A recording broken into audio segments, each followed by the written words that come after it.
ජාතික ලොතරැයි මණ්ඩලයේ අලෙවි නියෝජිත ධූරයක් මගේ බිරිඳක නමින් තිබුණාය.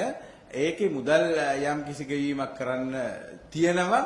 හැබැයි ඊන සභාපතිතුමා කියන මේ මුදල් ගෙවලා තියෙනවා කියලා කියලා ඉවර වෙලා මේ මාධ්‍ය මේ වෙනවා. මම ඉස්සෙල්ලම කියනවා මට විරුද්ධව දාලා තියෙන මම දේශපාලනඥයෙක් විදියට මේ ජාතික ලොතරැයි මණ්ඩලයේ නියෝජිත ධූරයක් ලබා ගැනීමට ලියුමක් නිකුත් කරා කියලා. ඒක ඇත්ත මම පිළිගන්නවා. මම එක ලියුමක් නෙවෙයි දේශපාලනඥයෙක් වෙච්ච දවසේ ඉඳලා මගේ හිතවත් හැම කෙනෙකුටම ඉල්ලුවොත් ඒ ලියුම නිකුත් කිරීම මගේ ගාව තියෙන ඉස්සරහට කරනවා අපේ රටේ දේශපාලන සංස්කෘතියේ බද්ධ වෙච්ච කොටසක්. ඒ නිසා ඒක ගැන ආපහු බොරුවට මම නෑ කියලා කියන්නේ නෑ. ඒක දෙයක් කියනවා.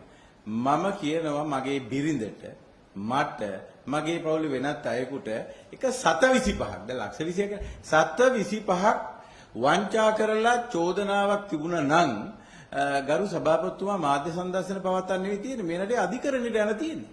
මොකද ජාතික ලොතරැයි මණ්ඩලයේ නියෝජිත දූතයෙක් ගන්නකොට තියෙනවා ගිවිසුමකට එන්න ඕන.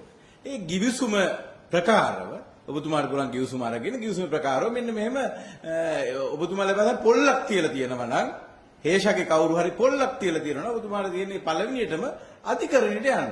අධිකරණයට නොගොස් දැන් එක එක අද මේ දවස්වල මම හිතන්නේ ගියේ පෙරේද කෘත්‍යාධිකාර මණ්ඩලය අපේ පක්ෂේ පළාත් සභාව ගැන කියද්දි මගේ නමත් කියුණා මේ මහ ඇමති ධූර අපේක්ෂකයා විදිහට වෙන කියලා. නමුත් මම තාම කොහෙවත් මේ පාර්ලිමේන්තුවයි වෙනවා කියලා ප්‍රකාශයක් කරත් මම එහෙම හැබැයි ඒක සමාජ මාධ්‍ය ජාල හරහා ගියා. පොඩ්ඩක් නිකන් හිතෙන්නේ නැති මේකද මූඩ ගහන්න ඕන ෂොට් එකක් කියලා. සමග සභාපතිතුමනි මම ඔබතුමාට අභියෝග කරනවා. මේක බොරුවට එක එක දේශපාලනඥයන්ගේ පස්සේ ගිහිල්ලා අවශ්‍ය දේවල් කරන්න යන්න එපා. ඔබතුමාලගේ පක්ෂේ වගේ හිල් වෙච්ච යට ඇඳුම් අදින මිනිස්සු නෙමෙයි අපි. අපි හොඳට රෙදි කෑල්ල ඇඳලා අපේ යට ඇඳුම ගලවලා පෙන්වන්න පුළුවන් අපි හිල් වෙලා නැහැ. අපි හොඳට පිරිසිදු අදින්නේ. ඔබතුමාට කියනවා ඒ හිල් වෙච්ච යට ඇඳුම් අඳපු මහත්තුරුන්ගේ අවශ්‍යතාව වෙනුවෙන් දේශපාලනඥයන්ව කඩේ මේ වෙනුවෙන් කඩේ යන්න එපා. එහෙනම් මොන හරි තියනවා නම් ඔබතුමා කෙලින්ම අධිකරණයට යන්න. අධිකරණයට ගිහිල්ලා වෙලා ඒ අවශ්‍ය ක්‍රියාම අරගෙන ඔබතුමා අධිකරණයට නොගොස් ඔබතුමා මාධ්‍ය ඉස්සරහට වෙල්ලි ඉවර වෙලා කටයුතු කිරීම මම හිතන්නේ මේ රටේ මාධ්‍ය කරණීය නිර්ත සියලු මාධ්‍ය වලට මේක දැනගන්න සැලැස්වීම වෙනුවෙන් තමයි මම මේ කරන්නේ. මාධ්‍ය ජාලයටත් ඔබේ තියෙන ගෞරවය අපිට හැමදාම තියෙනවා මාධ්‍යයක් විදියට.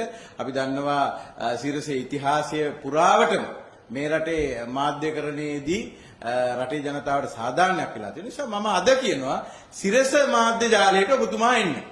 මොකද සභාපතිතුමා එක්ක මට මේ වෙන ගෙදර ඉඳගෙන කතා කරලා ඔබතුමාගේ ගාව තියෙන ඩොකියුමන්ට් එක අරන් ඔන්න දවසක් දැන් සිරස මාධ්‍යාලය මං හිතනවා ඔබතුමාට හිතවත් ඇති කියලා වෙන මාධ්‍යයකට එන්න කිව්වොත් මේනේ ඔබතුමා ඇවිල්ලා චෝදනාව කරන්නකෝ මම ඔබතුමාට කියලා දෙන නිසා අපිට ගල් ගහන්න අවශ්‍ය නැහැ. එහෙම නැතුව බොරුවට එක එක විදියට අපිව වටන්න ලේත් වෙන්න එපා. අපේ දේශපාලන ගමන අපේ ක්‍රෙඩිබිලිටියට ගහලා අපිව වටන්න පුළුවන් කියලා හිතාගෙන ඉන්න නම් කවුරු හරි ඒක වැරද්දක්. ඉතින් මට දුක අනේ සභාපතිතුමාගේම ඒ ප්‍රකාශය හරහා කියනවා මොනවද ගෙවලා තියෙන්නේ මෙහෙම කියලා. ඉතින් දැන් ඔබතුමා මෙච්චර කල් අධිකරණයට ගියේ නැහැ. මං අද මේ රටේ මාධ්‍යෙ මම අධිකරණයට යනවා. මම අධිකරණ කරු සභාපතිතුමා ඔබතුමාගේ ප්‍රකාශයත් එක්ක ඔබතුමාට ලේසියි. ඔන්න දැන් හේෂ විධානකයට චෝදනාවක් තියෙනවා කිය ඔබතුමා කෑ ගහ කියන්නේ. දැන් හේෂ විධානකයේ වෙනුවෙන් ඔබතුමා ඊයේ කරන ලද ප්‍රකාශ වෙනුවෙන් හේෂ විධානකයේ අධිකරණය අපි එතකොට ඔබතුමාට ලේසි. අන්න කියන්න පුළුවන් මෙන්න මේක තියෙනවා කියලා. මං හිතන්නේ දැන් හොරෙක් නම් හොරා අධිකරණයට යන්නේ නැහැ නේ මේ හොරයි කියලා චෝදනාව කරන්නේ නැහැ මම යන්න ලේසි. ඒ නිසා අපි අධිකරණයේදී මේක බේරගමු කියන එක ගරු සභාපතිතුමාට කියනවා.